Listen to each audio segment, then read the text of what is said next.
The healing of a demon-possessed man. They went across the lake to the region of the Gerasenes. When Jesus got out of the boat, a man with an evil spirit came from the tombs to meet him. This man lived in the tombs, and no one could bind him any more, not even with a chain. For he had often been chained hand and foot, but he tore the chains apart and broke the irons on his feet. No one was strong enough to subdue him. Night and day among the tombs and in the hills, he would cry out and cut himself with stones. When he saw Jesus from a distance, he ran and fell on his knees in front of him. He shouted at the top of his voice, "What do you want with me, Jesus, Son of the Most High God? Swear to God that you won't torture me." For Jesus had said to him, "Come out of this man, you evil spirit." Then Jesus asked him, "What is your name?" "My name is Legion," he replied, "for we are many." And he begged Jesus again and again not to send him out of the area. A large herd of pigs was feeding on the nearby hillside. The demons begged Jesus, "Send us among the pigs, allow us to go into them." And he gave them permission, and the evil spirits came out and went into the pigs. The herd, about 2,000 in number, rushed down the steep bank into the lake and were drowned.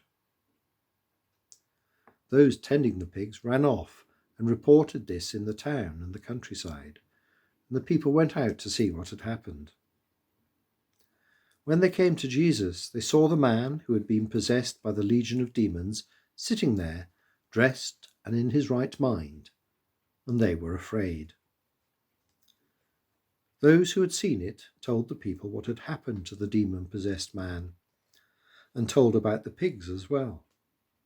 And then the people began to plead with Jesus to leave their region. As Jesus was getting into the boat, the man who had been demon-possessed begged to go with him. Jesus did not let him, but said, "Go home to your family and tell them how much the Lord has done for you, and how he has had mercy on you." So the man went away and began to tell in the Decapolis how much Jesus had done for him. And all the people were amazed.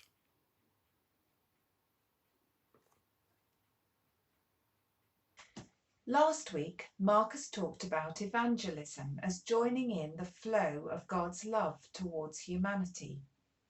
And that love, as we see in the life and ministry of Jesus, was particularly directed to the least, the lost, and the lawbreaker. We talked about this in our Zoom discussion last week and asked, who are the least, the lost, and the lawbreaker in our own communities? They might possibly be those we are most fearful to associate with. That is certainly true of the man we find in the tombs in Mark chapter 5. A man nobody could control, who cried out and cut himself repeatedly with stones. A man who had forgotten his own name and simply called himself Legion, after the spirits which plagued him. In this story, Jesus travels across the lake, taking him out of Jewish territory to meet with this outcast of society, to heal and restore him. The transformation is awesome, indeed frightening for those who witness it. They came to Jesus and saw the demoniac sitting there, clothed and in his right mind, the very man who had had the legion, and they were afraid. The power of God's love to transform broken human beings can be frightening because it is a mystery to the rational human mind. Perhaps this is why we shrink from some of the powerful testimonies of God's work, whilst also longing to hear more. Jesus' whole ministry is one of transformation, sometimes rapid, like this man Legion, sometimes gradual, like Jesus' own disciples. Peter walked with him day after day for 3 years and still could not grasp the full meaning of his love until after the resurrection, when we find Jesus walking with a broken Peter beside the Sea of Galilee and asking him 3 times, "Do you love me?" God is always directing his transforming love towards us. I wonder, what is your story of transformation? Have there been moments, experiences, where God has changed you? Or has it, as with Peter, been a gradual realization that he is present, walking alongside you?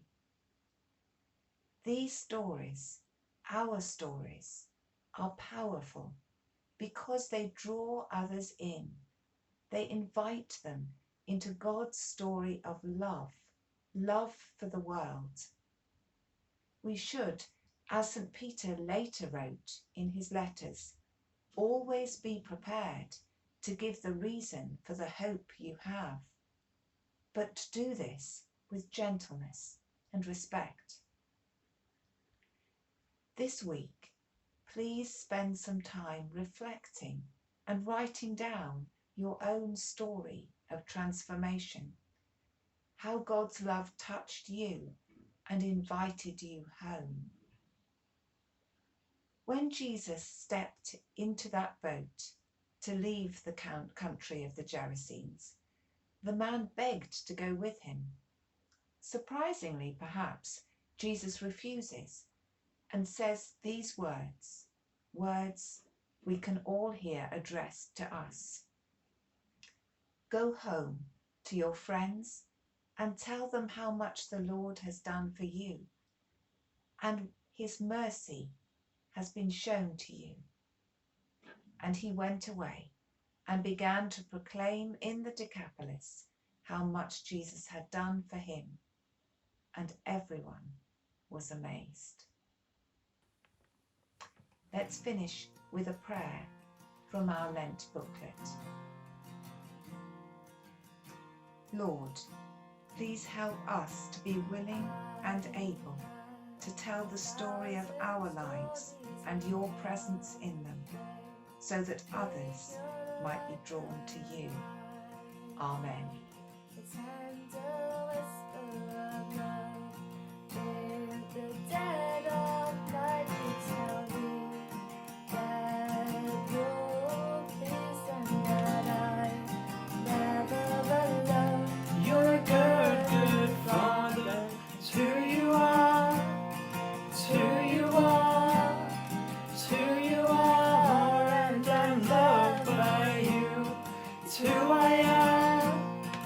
Who I am.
It's who you are.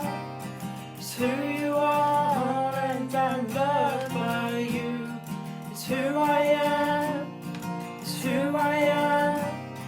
It's who I am. You are perfect in all of your ways. You are perfect in all of your ways. You are perfect in all of your ways to us. You are perfect in all of your ways. You are perfect in all of your ways. You are perfect in all of your ways to us. You're a good, good Father. It's who you are. It's who you are. It's who you are, and I'm loved by you. It's who